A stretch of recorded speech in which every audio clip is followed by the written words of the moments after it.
व्याख्या मुद्रां करसरसिजै पुस्तकं शंखचक्रे बिभ्रद्भिन्नस्फटिकरुचिरे पुण्डरीके निषण्णः अम्लानश्रीरमृतविशदैरंशभिप्लावयन्माम् आविर्भूयाद्दनघमहिमा मानसे वागधीशः दोर्भिर्युक्ता चतुर्भिः स्फटिकमणिमयी मक्षमाला दधाना हस्ते नैकेन पद्मं सितमपि शुकं पुस्तकं चापरेण भासा कुन्देन्दुशङ्खस्फटिकमणिनिभं भासमाना समाना सा मे वाग्देवतेयं निवसतु वदने सर्वदा सुप्रसन्ना। संस्कृतशौर्यम् इति आमुखपटले सम्बद्धाः समेऽपि विद्वांसः समेऽपि जिज्ञासवः छात्राः सहृदयाः सज्जनाः एतस्य आमुखपटलस्य संस्कृतशौर्यम् इत्याख्यस्य संस्थापकः प्रबन्धकश्च डॉक्टर राजकुमारः समेषां स्वागतं वर्तते। अद्य विचारः भवति पूंगः अक्त्वा च इति सूत्रस्य। इतः पूर्वम् उदुग्धात् भाववादिकर्मणोरन्यतरस्याम् इत्यस्य व्याख्यानं सञ्जातमासीत् ह्यस्तने।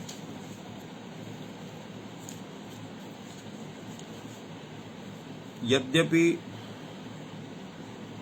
उदुग्धात् भावादिकर्मणोरन्यतरस्याम् इति सूत्रे अन्यतरस्यां ग्रहणं वर्तते, तथापि तत्र स्वरितज्ञप्रतिज्ञा भावात् अन्यतरस्याम् इत्यस्य अनुवृत्तिः पूंगः अक्त्वा च इति सूत्रे न भवति। अपि च पूंगः अक्त्वा च इति सूत्रस्य अनन्तरं नोपधात् थपान्ताद्वा इति सूत्रं वर्तते, तत्र वा ग्रहणमपि कृतं वर्तते इति कृत्वा तत्र वा ग्रहणसामर्थ्यादपि अत्र वा तत्र अन्यतरस्यां ग्रहणं नानुवर्तते। नक्त्वा सेट् इति सूत्रात् अत्र सेट् इत्यस्य अनुवर्तनं भवति। तेन पुंगश्च इड् विहितः क्लिशा अक्त्वा निष्ठयोः पुंगश्च इति तत्र स्वरूपं जायते। तेन पुंगः परः निष्ठा प्रत्ययः त्वा च सेट् न कित् भवति इति सूत्रार्थः निष्पद्यते। एवमेव सिद्धान्तकौमुद्यामपि नक्त्वा सेट् इति सूत्रस्य तावत् अयमेव अर्थः तत्र कृतः वर्तते। पुंगः अक्त्वा निष्ठा च सेट् कित् न भवति। एवं रूपेण एतेषां व्याख्याकाराणां विचारः एतस्मिन् सूत्रे वर्तते। भाष्यकारः अत्र कीदृशं विचारं स्वकीयं प्रस्तौति इति तावत् विचार्यते। अत्र वार्तिकं भवति पूंगः अक्त्वा निष्ठयोः रिटि वा प्रसंगः सेट् प्रकरणात् इति वार्तिकम्। अर्थात् पूंग धातोः विहितः अक्त्वा प्रत्ययः निष्ठासंज्ञकः प्रत्ययः तक्तवत् रूपः अत्र इति अर्थात इडागमे सति विभाषा कित्वं प्राप्नोति। यतो हि विभाषा प्रकरणं वर्तते अन्यतरस्यां तस्य अनुवृत्ति इति आशंक्य एवं विचारः प्रस्तौति भाष्यकारः वार्तिकारस्य अनुरोधेन। प्रश्नः भवति किं कारणं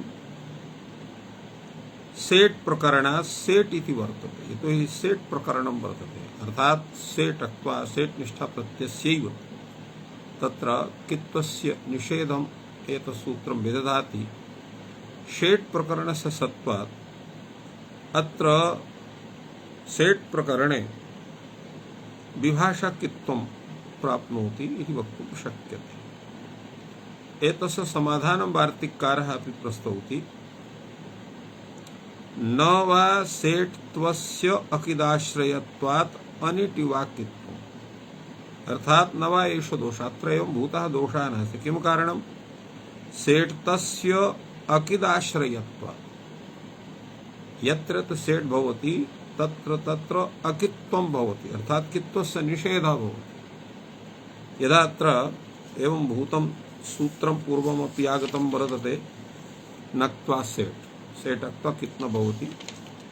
अनन्तरं तत्र सूत्रं वर्तते, तत्रैव तत्र अनेकानि एवं भूतानि सूत्राणि नक्त्वा सेट् इत्यस्य अनन्तरं वर्तन्ते। तत्र सूत्रमस्ति निष्ठा शीं स्विदि मिदिं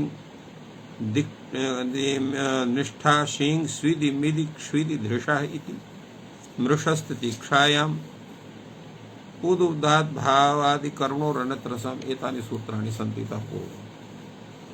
अत्र सर्वत्र तत्र क्त्वा प्रत्ययः निष्ठासंज्ञकः प्रत्ययश्च तत्र सेट् तत्त्वात् अकित् भवति। यतः सेट् तस्य अकिदेश्यते इति कथितम्। अकिदाश्रयं सेट्त्वं, यत्र यत्र सेट्त्वं तत्र तत्र अकित्वं भवति। एतैः सूत्रैः तत्र तन्निष्ठस्य कित्वस्य निषेधः। यदा अकित्वं तदा इटा भवति। यदा अत्र अकित्वं भवति तदा इडागमः भवति। सेट्त्वस्य अकिदाश्रयत्वात्, यतो हि सेट्त्वं यद्वर्तते तत् अकिदाश्रयं वर्तते। तत्र अकिति सत्येव तत्र इडागमः।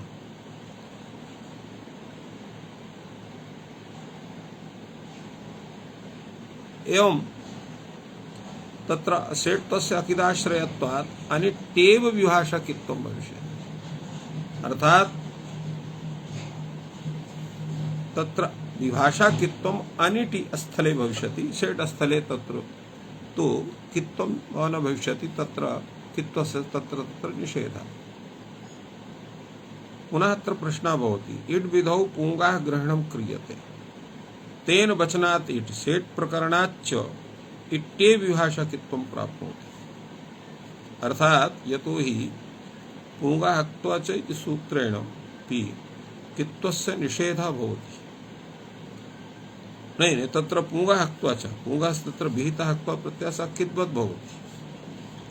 तत्र इड् विधौ पुंगाग्रहणं क्रियते, ईड विषये तत्र पुंगाग्रहण तेन वचनात् तत्र इडागमः भविष्यति। अकित्वे सत्येव किट् स्यात् इति नास्ति। अर्थात् सेट् प्रकरणाच्च इट्टे विभाषाकित्वं प्राप्नोति। अत्र पुनः तत्र वार्तिककारः कथयति, इड् विधौ हि अग्रहणम्, अर्थात इड् विधौ हि पुंगाग्रहणं न कर्तव्यं भवति।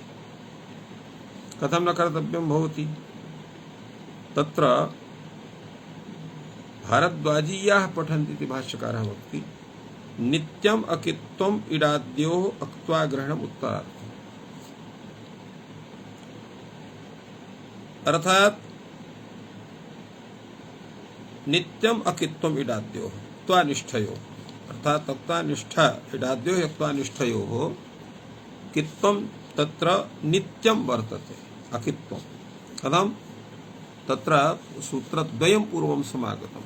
प्रथमं सूत्रं वर्तते नक्त्वा सेट् इति, द्वितीयं सूत्रं वर्तते निष्ठा शीं स्विदि मिदि क्ष्विदि धृषः इति। तस्यैव तत्र निष्ठायाः उत्तरसूत्रेषु अनुवर्तनं वर्तते। तद्रीत्या अत्र कित्वस्य निषेधात् अत्र नित्यम् अकित्वम् इडाद्योक्ता निष्ठयोः इति भगवतः भाष्यकारस्य कथनं भवति, तत्सिद्धं भवति। कथम एतत् भवति इति विषये विभाष्यकारः सम्यक् व्याख्याति। विभाषा मध्ये अयं योगः क्रियते। अयं योगः नाम पुंगः हक्त्वा च। कथम विभाषा मध्ये वर्तते अयं योगः? यतो हि इतः पूर्वम् उदुब्धात् भावादि कर्मोरन्यत्रसम् इति सूत्रं वर्तते। पुंगः हक्त्वा च इत्यस्य अनन्तरं नोपधात् थपान्तात् वा इति सूत्रं वर्तते। अतः अन्यत्रस्याम् इति पदेनापि विभाषा सूच्यते। वा इति पदेनापि विभाषा सूच्यते। फलतः एतत् सूत्रं यत् वर्तते तद् विभाषा मध्ये वर्तते। तो विभाषा मध्ये ये च विधेयाः ते नित्याः भवन्ति। अयं नियमः कश्चन स्वीकृतः वर्तते वैयाकरणनिकाये, यत् विभाषा मध्ये ये विधयः भवन्ति ते नित्या भवन्ति। एतत् सूत्रं पुंगाक्त्वा च इति विभाषा मध्ये वर्तते, अतः एतत् सूत्रं विकल्पेन तत् कार्यं न करोति, अपि नित्यम् एतत् सूत्रं कार्यं करोति। अतः एतत् सूत्रं यत् वर्तते पुंगाक्त्वा परानिष्ठा प्रक्त्वा च शेट् कित् न भवति, एतत् सूत्रस्य अर्थः तर्हि नित्यं तत्र त्वनिष्ठयोः सेट् इडाद्योः त्वनिष्ठयोः तत्र नित्यं किद्वत् भावस्य निषेधं विदधाति।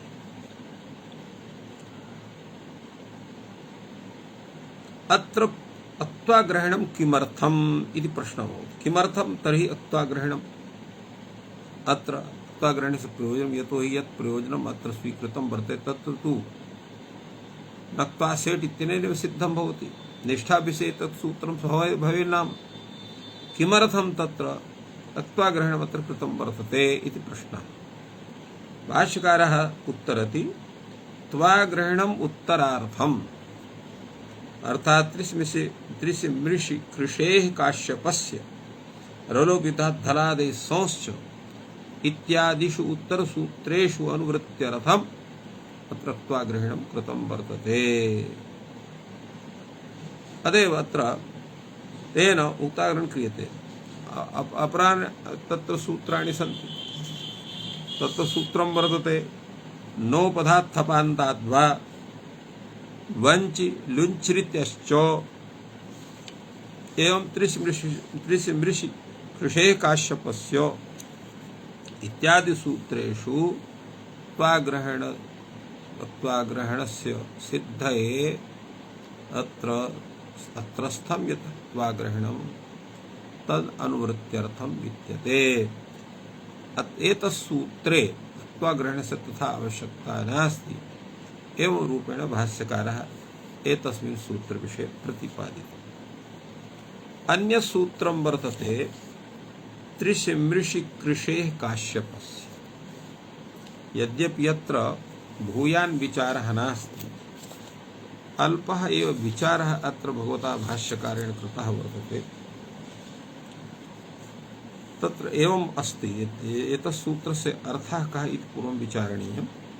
त्रिशिमृषि कृषि एतेभ्यः धातुभ्यः विहितः सेट् अक्त्वा प्रत्ययः तत्र काश्यपाचार्यस्य मते कित् न भवति। अनेन ज्ञायते यत् पाणिनि विचारेण तत्र भवति, तेन विकल्पेन कित् विधानं जायते। त्रिशिमृषि कृषेः इत्येतेभ्यः परस्त्वा प्रत्ययः सेट् काश्यपाचार्य सम्मतेन कित् न भवति इति सूत्रार्थः निष्पद्यते। तेन पाणिनिमतेः तत्र कित् तद्भावस्य सत्त्वात् अत्र वैकल्पिकी स्थितिः एतस्य सूत्रस्य भवति। तेन यथा त्रिषधातोः त्वाप्रत्ययः क्रियते, यदा किद्वद्भावस्य निषेधः क्रियते तदा गुणः भवति, तेन तर्षित्वा इति रूपं भवति। यदा कित्वस्य निषेधः न भवति तदा त्रिषित्वा इति रूपं भवति। तो पाणिनिमते तर्षित्वा इति रूपम्, आचार्य काश्यप मते त्रिषित्वा इति रूपम्। एवं मृषधातुः मृषित्वा मृषित्वा, कृषधातुः कृषित्वा कर्षित्वा इति रूपद्वयं त्रयाणामपि धातूनां प्रत्ययविषये भवति। अत्र प्रश्नः भवति यत् काश्यपग्रहणं किमर्थमत्र क्रियते। प्रायः यदा यत्र आचार्याणां नाम्नः ग्रहणं भवति तत्र तस्य आचार्यमतेन तत्कार्यं भवति। पाणिनिमते तत्कार्यं न भवति। यथा अस्माभिः पूर्वम् उक्तं यत् पाणिनिमतेन अत्र किद्वद्भावः न भवति तेन अत्र तत्र किद्वद्भावस्य निषेधात् तत्र काश्यप मते किद्वद्भावस्य निषेधात् तत्र तर्षित्वा इति रूपं भवति गुणे कृते। पाणिनिमते तत्र किद्वद्भावः भवति कित्वम् अस्त्येव, तेन तर्षित्वा इति रूपं जायते एव सर्वत्र भवति, किन्तु एवं नास्ति। भाष्यकारः कथयति यत्र वा ग्रहणं यद् वर्तते तत् काश्यप ग्रहणेन तत्र वैकल्पिकी स्थितिः तत्र न भवति, अपितु नोपधात्थपान्ताद्वा इति सूत्रात् तत्र वा ग्रहणम् अनुवर्तते। तेन कश्यप ग्रहणम् अत्र पूजार्थं वर्तते, न तु विकल्प प्रतिपादनार्थम्। अतएव भाष्यकारः तथा प्रतिपादयति। काश्यप ग्रहणं किमर्थं? काश्यप ग्रहणं पूजार्थं वा इति वर्तते त्रिसमृषिविषये काश्यपस्य।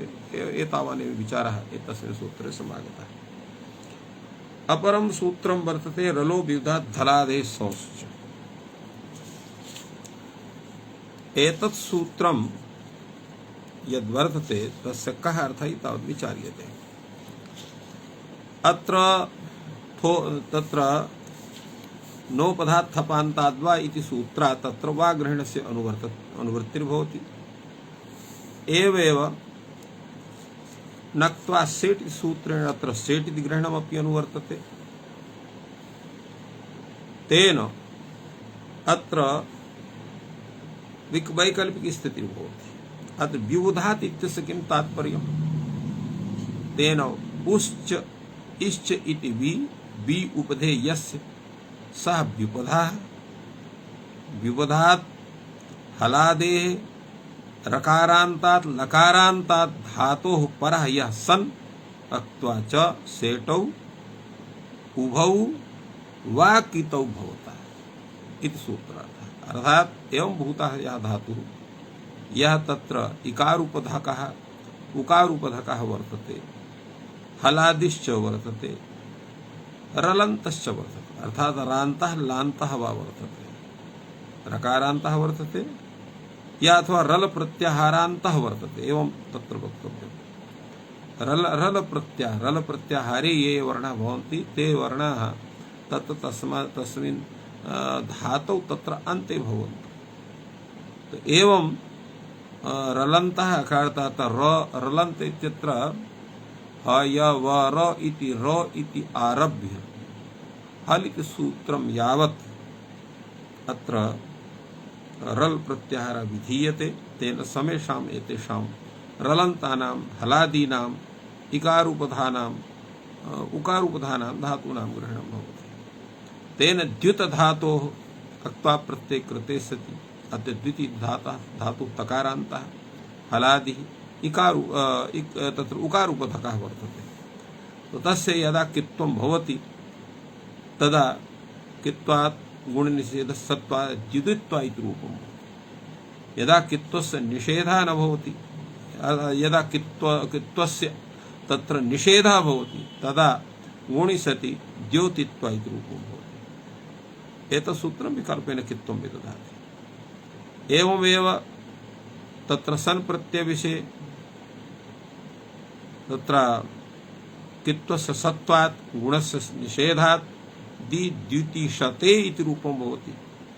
यदा कित्वं निषिध्यते तदा द्योतिशते इति रूपं भवति। एवं लिख धातोः अत्र लिखित्वा लेखित्वा लिलिखिषति लिलेखिषति एवं रूपेण विचारः तत्र समागतः वर्तते काशिकायाम्। एवमेव सिद्धान्तकौमुद्यामपि वर्तते। भाष्यकारः अत्र किं विचारयति तावत् विचार्यते। रलो विवधात् धलादेः संश्च इति विषये किमिदं रलः क्त्वा सनोः कित्वं विधीयते आहुषित प्रतिषिध्यते। कारणम् इत्थं वर्तते। त्वा प्रत्यये स्वयमेव कित्वमस्ति, सन विषयेपि कित्वं तत्र पूर्वसूत्रेण कृतं वर्तते। तत्सूत्रमस्ति तावत् येन सनः अपि कित्वं भवति तत्सूत्रमस्ति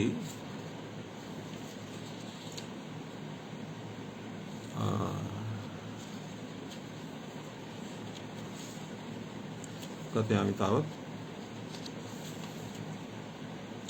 लिंग सिचा वात्ने पदेश नारणे तत् नास्ति तत् सूत्रमस्ति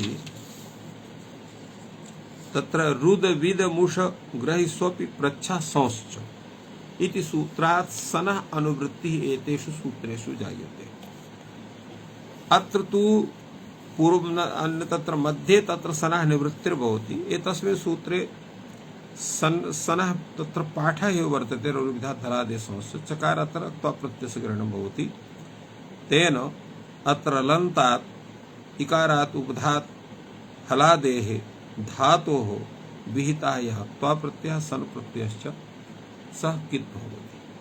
तत्र प्रश्नः भवति यत् रलन्तात् धातोः विहितः यः त्वप्रत्ययः सन प्रत्ययः तस्य एतत् सूत्रं कित्वस्य विधानं करोति अर्थात कित्व विधायकम एतत् सूत्रं वर्तते अथवा तत्र पूर्व सूत्रेण ये विहितं यत् कित्वम् अथवा स्वतः सिद्धं यत् कित्वम् यथा त्वा प्रत्यय तत्तु स्वतः कित्वं सिद्धं वर्तते सनिति तत्र सन प्रत्ययस्य कित्वं पूर्व सूत्रेण विहितं वर्तते।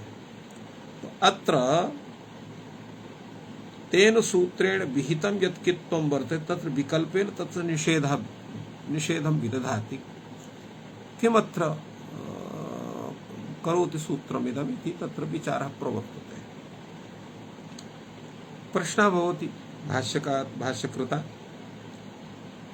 तत्र किं चातः भवति किमपि तत्र विधानं वा कुर्यात् प्रतिषेधं वा कुर्यात् किमनेन सिद्ध्यति। अत्र भाष्यकारः सम्यक् विचारयति यदि विधीयते अक्त्वा ग्रहणम् अनर्थकम् यदा कित्वस्य विधानं करोति सूत्रमेतत् तत्र एतस्मिन् सूत्रे अक्त्वा ग्रहणस्य आवश्यकता नास्ति अक्त्वा ग्रहणम् अनर्थकम् यतोहि अक्त्वा प्रत्ययः स्वयमेव कित् वर्तते किदेव हि अक्त्वा अथ प्रतिषिध्यते चेत् प्रतिषेधं विदधाति कित्वस्य तदा सन ग्रहणम् अनर्थकं भवति यतोहि सन सर्वत्र अकिदेव तिष्ठति तर्हि उभय पक्षेपि कश्चन एकः दोषः भवत्येव। अतः किं करोति एतत् सूत्रम् इति प्रश्नः असमाहितः एव तिष्ठति। भाष्यकारः तत्र वार्तिकमाध्यमेन एतस्य समाधानं सम्यक् प्रस्तौति रलः त्वा सनोः कित्वम् अर्थात् हलादिः रलन्तः इकारूपधकः उकारूपधकः यः धातुः तस्मात् विहितः यक्त्वा प्रत्ययः सन प्रत्ययः तस्य कित्वं विधीयते अर्थात् कित्वस्य विधानं करोति इति सूत्रं न तु कित्वस्य निषेधं करोति।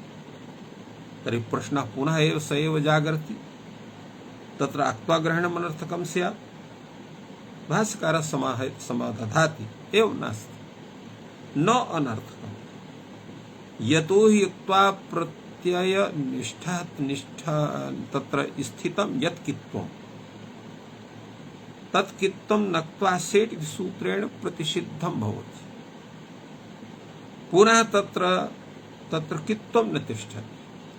एतत् सूत्रं हलादेः रलन्तात् इकारूपधात् उकारूपधात् धातोः विहितः यः क्त्वा प्रत्ययः तस्य कित्वं तत्र विदधाति तेन तत्र क्त्वा सेट् क्त्वा कित् भवति तेन द्युतित्वा द्योतित्वा इत्यादि रूपाणि सिद्धन्ति।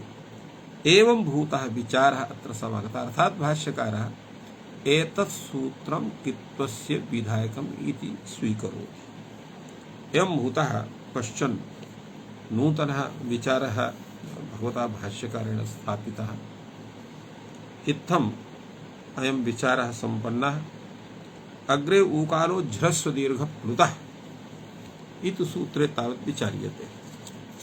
सूत्रमिदं प्रसिद्धम् एतस्य सर्वत्र व्याख्यानं विद्यते एव, तथापि यत् यत् व्याख्यानम् एतस्मिन् सूत्रे लभते तत्सर्वं भाष्यानुसारी एव वर्तते, किञ्चित् नवीनं कुत्र व्याख्यातं नास्ति। सामान्य रूपेण तत्र यथा उश्च ऊश्च ऊष वाह वाम काले काले यस्सोच क्रमाधरस्य दीर्घ प्लुतः प्लुत संज्ञा स्यात् एवं रूपेण तत्र विचारः वर्तते। तत्र सूत्र स्वरूप विषये पूर्वं विचारः भवति यत् ऊकाल इत्यस्य किं तात्पर्यं, तो प्रायः एतस्य विषये उश्च ऊश्च ऊश्च अर्थात् उ इत्यत्र तत्र समाहार द्वन्द्वः भवति। उश्च इति एकमात्रिकः, ऊश्च इति द्विमात्रिकः, ऊश्च इति त्रिमात्रिकः। तत्र समासे जाते प्रातिपदिकस्यां सुलुकि उ उ उ इति क्रमः भवति। तत्र उ उ अर्थात् एकमात्रिकस्य उ द्विमात्रिकस्य उकारयोः स्थाने अत्र अकाशवर्णे दीर्घ दीर्घे सति दीर्घः ऊकारः इति भवति। अनन्तरं प्लुतेन ऊकारेण सह पुनः अपि सवर्ण दीर्घे कृते सति पुनः दीर्घः भवति, उ इति भवति। तस्य बहुवचने वाह इति रूपं जायते। वाम कालः इति ऊकालः एवं रूपेण षष्ठी समासः। ऊकालः इव कालः यस्य स ऊकालः एवं रूपेण अत्र तत्र बहुव्रीहि समासः भवति, मध्यमपदरूपी बहुव्रीहि समासः। एवमेव ह्रस्व दीर्घ प्लुतः, ह्रस्वश्च दीर्घश्च प्लुतश्च इति ह्रस्व दीर्घ प्लुताः इति भवति। किन्तु सूत्रे ह्रस्व दीर्घ प्लुतः इति उल्लिखितः वर्तते, तत् कथम् एतावत् विचार्यते। वस्तुतः अत्र समाहार द्वन्द्वः स्वीक्रियते। उश्च ऊश्च ऊश्च येषां समाहारः नहीं, तत्र ह्रस्वश्च दीर्घश्च प्लुश्च एतेषां समाहारः ह्रस्व दीर्घ प्लुतम् इति भवति। यतो हि समाहारे नपुंसकं नपुंसकलिङ्गः स्यात्, तर्हि ह्रस्व दीर्घ प्लुतः इत्यस्य सिद्धिः कथं स्यात् तावत् विचारः प्रवर्तते। अत्र नियमः वर्तते, चेत् अत्र इतरेतर द्वन्द्वः स्वीक्रियते तदा बहुवचनं, चेदत्र समाहार द्वन्द्वः स्वीक्रियते तर्हि नपुंसकलिङ्गं, तेन समाधानं कथं स्यात्। तर्हि तस्मिन् विषये भाष्यकारः बहुत्र प्रतिपादितवान् यत् लिङ्गमशिष्यं लोकाश्रयत्वात् लिङ्गस्य, अर्थात लिंग विषये परिकल्पना कर्तुं शक्यते, किंतु वचन विषये तथा परिकल्पना न कर्तुं शक्यते। वचनस्य विधानं नियमनं वा शास्त्रेण साक्षात् क्रियते। यथा द्वे द्विवचनैकवचनं बहुषु बहुवचनम् इति सूत्राणि एवं सूत्रद्वयं वर्तते तस्मिन्। चेत् अत्र इतरेतर द्वन्द्वः स्वीक्रियते तर्हि आर्षत्वाद् वा तत्र एकवचनम् इति कर्तुं शक्यते यावत्, तथापि तत्र साक्षात् वचनबाधः भवति। अतः अत्र समाहारद्वन्द्वः स्वीक्रियते। अत्र आर्षत्वात् एकवचनम् इति वक्तुं शक्यते, तदा शास्त्रस्य साक्षात् बाधा न भवति। लोकस्य बाधा यद्यपि भवति तथापि तत्र लोकस्य बाधा कर्तुं शक्यते, शास्त्रस्य बाधा स्वीकर्तुं न शक्यते। एवं भूतः कश्चन विचारः शास्त्रकारैः विहितः वर्तते, न तु अस्मदीयः। अतः अत्र क्रमशः एकमात्रिकस्य उकारस्य ह्रस्व संज्ञा, द्विमात्रिकस्य दीर्घ संज्ञा, त्रिमात्रिकस्य प्लुत संज्ञा भवति। अतएव वाङ्काले उकाले यस्सोच क्रमाद् ह्रस्व दीर्घ प्लुत संज्ञाः स्युः एवं रूपेण वृत्तौ समागतं वर्तते। भाष्यकारः एतस्मिन् विषये किं वदति तावद् विचार्यते। प्रथमेव अत्र आक्षेपः भवति, अयुक्तः अयं निर्देशः। अयं निर्देशः यः उकालो जस्य दीर्घप्लुतः इति वर्तते सः युक्तिसङ्गतः नास्ति। कथम्? उ इत्यनेन कालः प्रतिनिर्दिश्यते। उ इत्यनेन उ कालः इति उग्रेण तत्र उ इत्यनेन कालः प्रतिनिर्दिश्यते। उ इति अयं वर्णः तत्र अयुक्तं वर्णस्य कालेन सामानाधिकरणम् उ वर्णः भवति तो तस्य वर्णस्य कालेन सह समानाधिकरणम् उ समानकालः अच् ह्रस्वः भवति दीर्घः भवति प्लुतो वा भवति रूपेण तत्र सामानाधिकरणं कथं स्यात् अत्र उ वर्णकालयोः मध्ये न भवितुमर्हति कदाचित् अस्मात् हेतोः अयं निर्देशः असङ्गतः अयुक्तः वर्तते इति आक्षेपः। कथं निर्देशः कर्तव्यः तदा उच्यते ऊकालकालः इति निर्देशः क्रियते। ऊकाल इव कालः यस्य अयं भूता यः अच् तस्य ह्रस्व दीर्घ प्लुत संज्ञाः भवन्ति इति वक्तुं शक्यते। तत्र प्रश्नः भवति किमिदम् ऊकालकाल इति किं तात्पर्यम् एतस्य। भाष्यकारः समाधाति उ इत्येतस्य कालः ऊकालः ऊकालः कालः यस्य स ऊकालकालः एवं स्वरूपं वर्तते। अर्थात् उ इत्यस्य तत्र कालपदेन षष्ठी समासः उ इत्यस्य कालः इति ऊकालः ऊकाल शब्दस्य पुनः काल शब्देन बहुव्रीहि समासः ऊकालः कालः यस्य स ऊकालकालः। यदा इत्थम् एतस्य व्याख्यानं भवितुमर्हति तर्हि ऊकालकालो ह्रस्व दीर्घप्लुतः इति सूत्रं स्यात्। कथम् ऊकालो ह्रस्व दीर्घप्लुतः इति सूत्रम् स तर्हि तथा निर्देशः कर्तव्यः इति भाष्यकारस्य कथनं वर्तते। तर्हि तादृशः निर्देशः कथं कृतः वर्तते अर्थात् ऊकालकालो ह्रस्व दीर्घप्लुतः इति सूत्रं कथं न लिखितं वर्तते उच्यते भाष्यकारेण न कर्तव्यः। कथं न कर्तव्यः उत्तरपदलोपः अत्र द्रष्टव्यः। अत्र उत्तरपदलोपः भवति ऊकाल इव कालः यस्य इति ऊकालः। तत्र प्रश्नः भवति कुत्रापि एवं भूतः समासः दृश्यते वा यत्र उत्तरपदस्य लोपो वा स्यात् उच्यते अस्ति। यथा उष्ट्रमुखः खरमुखः एवं ऊकालः उष्ट्रमुखम् इव मुखम् अस्य इति उष्ट्रमुखः खरमुखम् इव मुखं यस्य स खरमुखः। एवं रूपेण उष्ट्रमुखः खरमुखः इत्यत्र मध्यम पदलोपि समासं विधाय बहुव्रीहि समासं विधाय उष्ट्रमुखः खरमुखः इति प्रयोगः दृश्यते। एवमेव अत्रापि ऊकाल इव कालः यस्य स इति ऊकालः। एवं रूपेण अत्रापि मध्यम पदलोपि समास विधानेन तथा वक्तुं शक्यते। तेन ऊकालो ह्रस्व दीर्घप्लुतः इति सूत्रे ऊकाल इति प्रयोगः कृतः वर्तते न तु ऊकालकाल इति प्रयोगः। अथवा तत्र द्वितीयं समाधानं वर्तते साहचार्यात् ताच्छब्दं भविष्यति। यतो हि यस्य वर्णस्य उच्चारणे यावान् कालः तत्र भवति तस्मात् तत् उच्चारण काल साहचर्यात् सोऽपि वर्णः काल सहचरितत्वात् सः वर्णः तन्मात्रिकः गृह्यते इति वदति भाष्यकारः।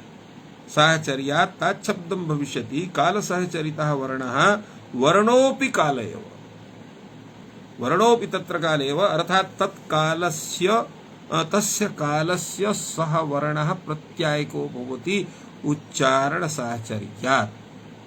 यतो हि कालं विना क्रिया न भवितुमर्हति। उच्चारणमपि एका क्रिया तया क्रिया सहचरितः तत्र वर्णः तत्कालकः भवति इति वक्तुं शक्यते। अस्मात् हेतोः वर्णोऽपि काल एव। एवं भूतः तत्र विचारः सञ्जातः। अत्र विचारद्वयमागतम्। ऊकाल इति कथनेन उ इति शब्दः तत्र उच्चारण साहचर्यात् तत्र उ उ कालः यस्य अर्थात उ इत्यस्य उ वर्णोच्चारण काल सदृशः कालः यस्य उ वर्णोच्चारण सदृशः एतत् इमम् अर्थं तत्र व्यनक्ति तेन साहचर्यात् सः वर्णः तत्र सोऽपि वर्णः अपि कालः भवति इति वक्तुं शक्यते। अनन्तरं भिन्नः विचारः आयाति ह्रस्वादिषु समसंख्या प्रसिद्धिः निर्देश वैषम्यात्। किं तात्पर्यम् एतस्य? ह्रस्वादिषु समसंख्यात्वस्य समसंख्यत्वस्य अप्रसिद्धिः। अत्र समसंख्यात्वं नास्ति। ह्रस्व दीर्घ प्लुताः अत्र त्रयाणाम् उल्लेखः वर्तते। उकालितस्य केवलम् उ इत्यस्यैव उल्लेखः वर्तते। तो किम् उ इत्यस्यैव ह्रस्व इति संज्ञा भवति, दीर्घ इति संज्ञा भवति, अथ च प्लुत इति संज्ञा भवति, अथवा उकालः अच् इति वक्तुं शक्यते। तो उ इत्यत्र द्विमात्रिकः शब्दः वर्णः वर्तते। तत्सदृशः वर्णः या तत्कालकः वर्णः अच् वर्णः सोऽपि द्विमात्रिकः भवति। द्विमात्रिकस्यैव ह्रस्व इति संज्ञा, दीर्घ इति संज्ञा, प्लुत संज्ञा वा भवति इति प्रश्नः। ह्रस्वादि समसंख्यात्वस्य अप्रसिद्धिः किं कारणं? निर्देश वैषम्यात्। तत्र निर्देशे वैषम्यं वर्तते। तिस्रः संज्ञाः एकः संगी, संगी एकः केवल उ इति, उ सदृशः अच् इति वक्तुं शक्यते। तिस्रः संज्ञाः वर्तते, ह्रस्व इति संज्ञा, दीर्घ इति संज्ञा, प्लुत संज्ञा। तो वैषम्यात् संख्यातानुदेशः न प्राप्नोति। यतो तत्र भवान् कथयति क्रमात् ह्रस्व दीर्घ प्लुत संज्ञाः भवन्ति, तत्र कथं भवितुमर्हति? तत्र एकस्यैव तत्र क्रमशः एकस्मिन्नेव तत्र क्रमः तत्र त्रयाणां तिस्राणां संज्ञानां कथं भवितुमर्हति? भाष्यकारः समाददाति सिद्धं तु समसंख्यत्वात्। तत्र संख्यातानुदेशः तत्र सिद्ध्यति। कथं? समसंख्यात्वात्। अत्र समसंख्या भवति, सिद्धमेतत्। कथं? समसंख्यात्वात्, समसंख्या भवति, किन्तु समसंख्या तु न दृश्यते, केवलम् उकारस्य एकैव संज्ञा दृश्यते। कथं समसंख्यात्वं वर्तते अत्र? भाष्यकारः कथयति तत्र वार्तिकमाध्यमेन त्रयाणां हि विकार निर्देशः, त्रयाणामपि प्रश्लिष्ट निर्देशः। अत्र प्रश्लेषः वर्तते त्रयाणामपि, अर्थात् उकारत्रयाणाम्, एकमात्रिकस्य, द्विमात्रिकस्य, त्रिमात्रिकस्य, तत्र इति त्रयाणाम् उकाराणां तत्र एकस्मिन् उकारे एव प्रश्लेषः वर्तते। कथं पुनर्ज्ञायते त्रयाणाम् अयं प्रश्लेष निर्देशः इति? तिसृणां, तो तथा उच्यते तिसृणां संज्ञानां करणसामर्थ्यात्। यतो हि भगवता सूत्रकारेण अत्र तिस्रः संज्ञाः विहिताः वर्तन्ते।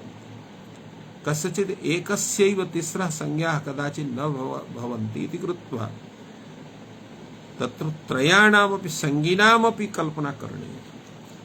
कथं भवितुमर्हति सा कल्पना? प्रश्लेषात्। त्रयाणाम् अयं प्रश्लिष्ट निर्देश इति वक्तुं शक्यते।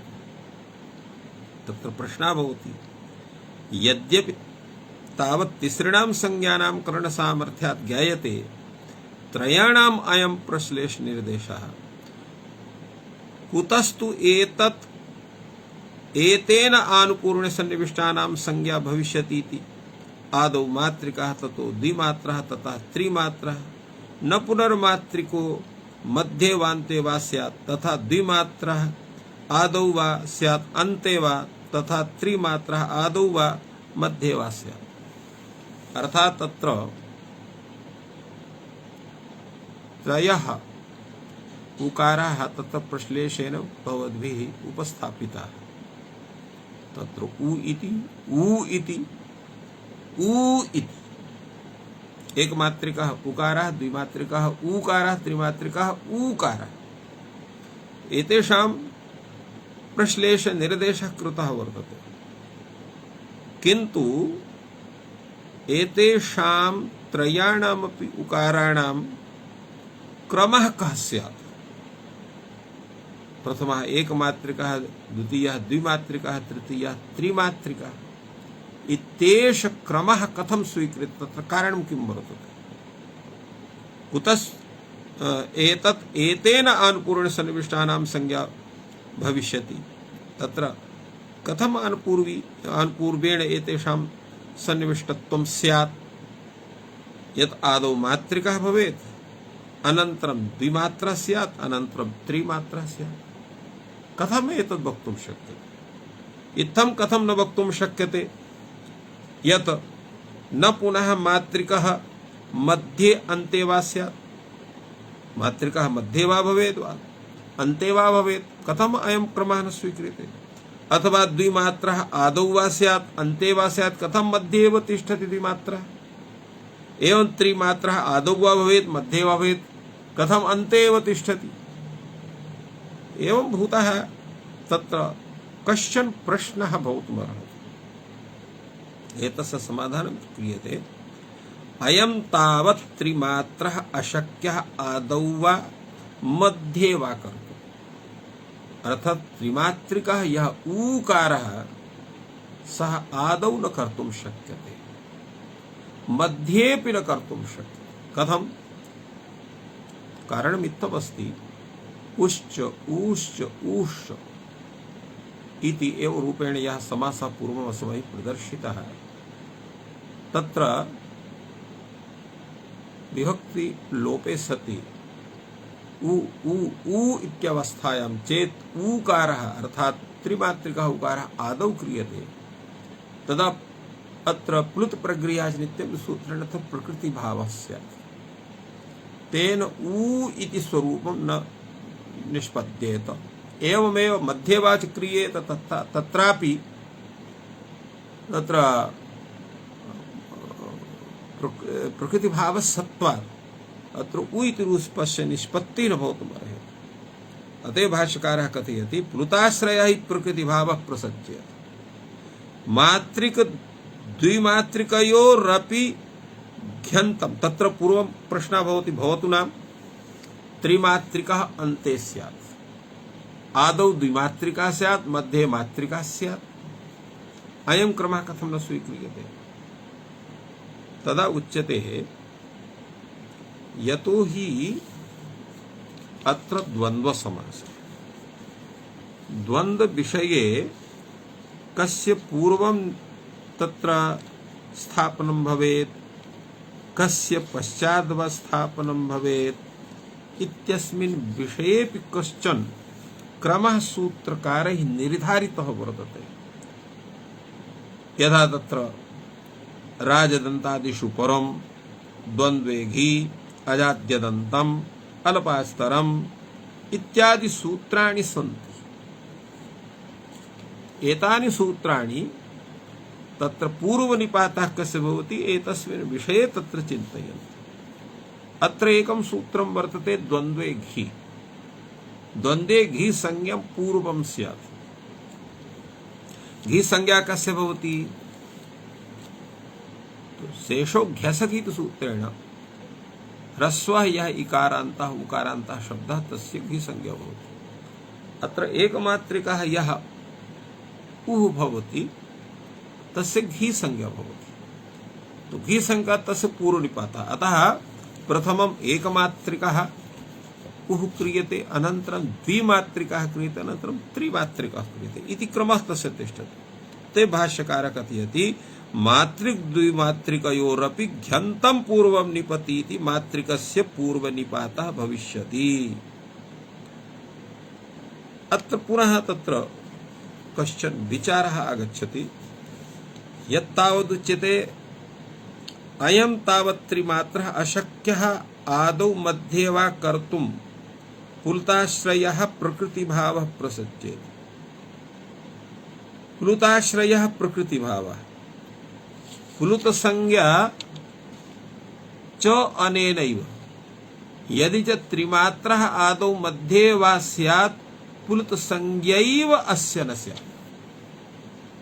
अर्थात् प्लुत संज्ञा विधायकं सूत्रं किं वर्तते? उकालो झ्रस्व दीर्घ प्लुता इति सूत्रं वर्तते। तस्य तु अधुना निष्पत्तिरेव नास्ति। तर्हि प्लुसंज्ञा न स्यात्, प्लुसंज्ञाभावात् प्रगृह्यसंज्ञा तत्र प्रकृतिभावः न स्यात्, तर्हि न कश्चन दोषः इति प्लुताश्रयः प्रकृतिभावः। प्लुतसंज्ञा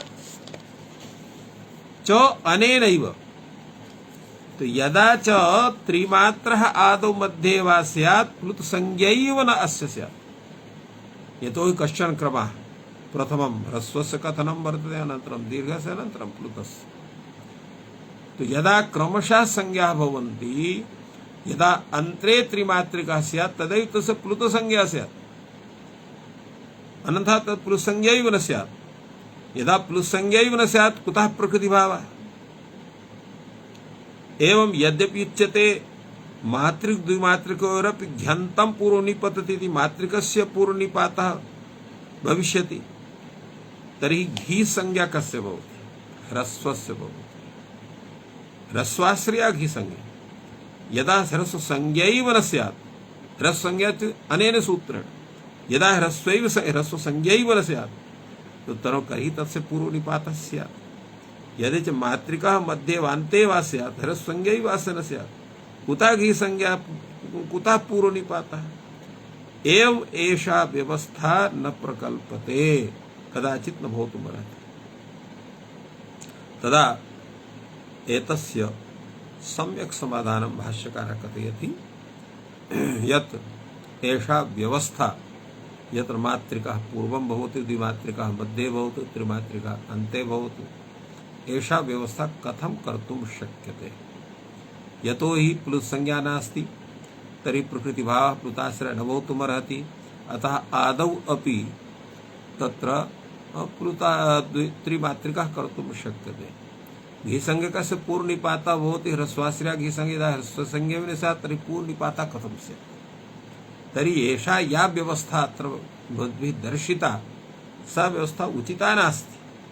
तर्हि किं समाधानम् एतस्य भवितुमर्हति इति प्रश्नः अत्र उच्यते। एवं तर्हि आचार्यप्रवृत्तिर्ज्ञापयति न मात्रिकः अन्ते भवति, यतो हि सर्वस्य उपरि आचार्यस्य विचारः एव मुख्यः भवति। विचाराणाम् आचार्य प्रवृत्ति, यतो हि आचार्यः स्वयमेव आगत्य कमपि नूतनं विचारं न प्रस्तौति। तत्र आचार्यस्य यः व्यवहारः, या च प्रवृत्तिरूपे एव व्यवहारः वर्तते, तो यादृशः व्यवहारः सा एव प्रवृत्तिः, तो सा एव आचार्यस्य प्रवृत्तिर्ज्ञापयति। किं ज्ञापयति? न मात्रिकः अन्ते भवति। कथम अन्ते न भवति? कारणं किमस्ति? यदयं विभाषा पृष्ठ प्रतिवचने हे इति मात्रिकस्य प्लुतं शास्ति। तो विभाषा पृष्ठ प्रतिवचने हे इति मात्रिकस्य प्लुत विधानं करोति। तो मात्रिकस्य प्लुत विधानं कथं भवितुमर्हति? अर्थात् ह्रस्वस्य प्लुत विधानं भवति। ह्रस्वस्य प्लुत विधानं तदैव स्यात् यदा ह्रस्व संज्ञा स्यात्। ह्रस्व संज्ञा तत्र क्रमेण भवति, कः क्रमः स्यात्? यदा मात्रिकः आदौ स्यात्, द्विमात्रिकः मध्ये स्यात्, त्रिमात्रिकश्च तत्र अन्ते भवेत्, तदैव मात्रिकस्य ह्रस्व इति संज्ञा स्यात्। ह्रस्व संज्ञायां जातायां विभाषा पृष्ठ प्रतिवचने हे इति सूत्रेण तस्य मात्रिकस्य प्लुतं विधानं भवितुमर्हति। प्रश्नः भवति कथं कृत्वा ज्ञापकम्? यान्ते सप्लुत संज्ञा, तत्र प्लुत संज्ञा या अन्ते सह प्लुत संज्ञा, या अन्ते भवति तस्य प्लुत संज्ञा भवति। कथं कृत्वा ज्ञापकम्? तो यदा योन्ते सह प्लुत संज्ञा, या अन्ते भवति तस्य प्लुत संज्ञा भवति। यदि च मात्रिकः अन्ते स्यात् प्लुत संज्ञा तस्यैव स्यात्। या तथा ही मात्राकालस्य मात्राकालवचनम् अनर्थकं स्यात्। कथं मात्राकालवचनम् अनर्थकं स्यात्? यतो हि त्रिमात्रिकः प्लुतः भवति। तो मात्राकालं तत्र प्लुतसंज्ञकः यदा त्रिमात्रिकः स्यात् तर्हि मात्राकालस्य कथनं तस्य अनर्थकं स्यात्। यदि उच्यते मध्ये तर्हि स्यादिति अत्रापि आचार्यप्रवृत्तिर्ज्ञाप्यते न मात्रिकः मध्ये भवति इति आचार्यप्रवृत्तिर्ज्ञाप्यते। अत्र का प्रवृत्तिः वर्तते आचार्यस्य, कथं च ज्ञापकत्वं वर्तते, तत्रापि तथैव विचारः। सूत्रं वर्तते अतो दीर्घो यञ्, अनन्तरं सूत्रं वर्तते सुपिच्च। अत्र अतो दीर्घो यति सूत्रमपि दीर्घं शास्ति, सुपिच इति सूत्रमपि दीर्घं शास्ति। अत्र ज्ञापनं कथं भवति, तत्र कारणम् इत्थं वर्तते उकालो झ्रस्व दीर्घ प्लुत इति सूत्रेण यः मध्ये भवति तस्यैव प्लुत इति संज्ञा। चेत् मात्रिकः मध्ये स्यात् तदा तत्र दीर्घ संज्ञा मात्रिकस्य स्यात्। तो एवं यदा दीर्घ संज्ञा मात्रिकस्य स्यात्, तो यः मात्रिकः मध्ये स्यात् तर्हि दीर्घ संज्ञा स्यात्, तर्हि तस्य मात्रा कालस्य मात्रा काल कथनं यद् वर्तते तद् अनर्थकं स्यात्। तो एवं रूपेण मात्रा कालस्य न तु मध्ये प्रयोगः भवितुमर्हति न च अन्ते प्रयोगः भवितुमर्हति, अपितु आदौ एव मात्रा कालस्य प्रयोगः भवितुमर्हति इति सिद्धम्। अनन्तरं द्विमात्रिक विषये विचारः भवति। द्विमात्रस्तर्हि अन्ते स्यात्, द्विमात्रिकस्य अन्ते प्रयोगः कथं न भवति इति विचारः। अत्रोच्यते यत् यद अयम् ओमभ्यादाने इति द्विमात्रिकस्य प्लुतं शास्ति। ओमभ्यादाने इति यत् सूत्रं वर्तते तत्र ओम इत्यस्य तत्र प्लुत विधानं भवति। ओम इति तत्र द्विमात्रिकं वर्तते, द्विमात्रिकस्य प्लुत विधानम् अत्र भवति। अत्र एतत् प्लुत विधानमेव अत्र ज्ञापयति। कथं ज्ञापयति, यः अन्ते स प्लुत संज्ञा, यदि च द्विमात्रः अन्ते स्यात् प्लुत संज्ञा अस्य स्यात्, तत्र द्विमात्रा कालस्य द्विमात्रा काल वचनम् अनर्थकं स्यात्। यतोहि स्वयमेव तत्र द्विमात्रा कालस्य यदा प्लुत संज्ञा भवति तर्हि द्विमात्रा काल वचनमेव तस्य अनर्थकं स्यात्, यतोहि स तु त्रिमात्रकः भवति तस्मिन् समये। एवं ओमभ्यादाने इति द्विमात्रिकस्य यत् प्लुतं स्यात् तेन इत्थं ज्ञापनं शक्यते। तो तत्र द्विमात्रा कालस्य द्विमात्रा काल वचनं स्यात्। मात्रिकेण च पूर्वनिपातः बाधितः इति कृत्वा क्व अन्यत्र उत्सहते भवितुम् अन्यत् अतो मध्यात् एवं एषां व्यवस्था प्रकृता। एवं अत्र द्विमात्रा कालस्य द्विमात्रा एतत्तु साधितं मात्रिकेण च पूर्वनिपातः बाधितः इति कृत्वा मात्रिकेण च पूर्वनिपातः बाधितः इति उच्यते। तदा क्व अन्यत्र उत्सहते भवितुम् अन्यत् अतः मध्यात्, अर्थात एतस्य द्विमात्रिकस्य मध्यात् अन्यत्र कुत्रापि प्रयोगः न भवितुमर्हति। अतः एषाम् एषा एव व्यवस्था भवति यत् मात्रिकः पूर्वं, द्विमात्रिकः मध्ये, त्रिमात्रिकश्च अन्ते, तदा क्रमशः एकमात्रिकस्य तत्र ह्रस्व संज्ञा, द्विमात्रिकस्य दीर्घ संज्ञा, त्रिमात्रिकस्य तत्र प्लुत संज्ञा भवति। एवं भूयान् विचारः तत्र समागतः। अग्रे तत्र विचारः वर्तते यत् द्रुतावृत्ता वृत्तौ, मध्यमा वृत्तौ, एवमेव तत्र विलम्बित वृत्तौ एतेषां समाधानं भवितुमर्हति। एतस्मिन् विषये श्वः वयं तत्र विचारं कर्ता स्मः। अद्य अत्रैव विरम्यते। सर्वेभ्यो भवद्भ्यो नमः।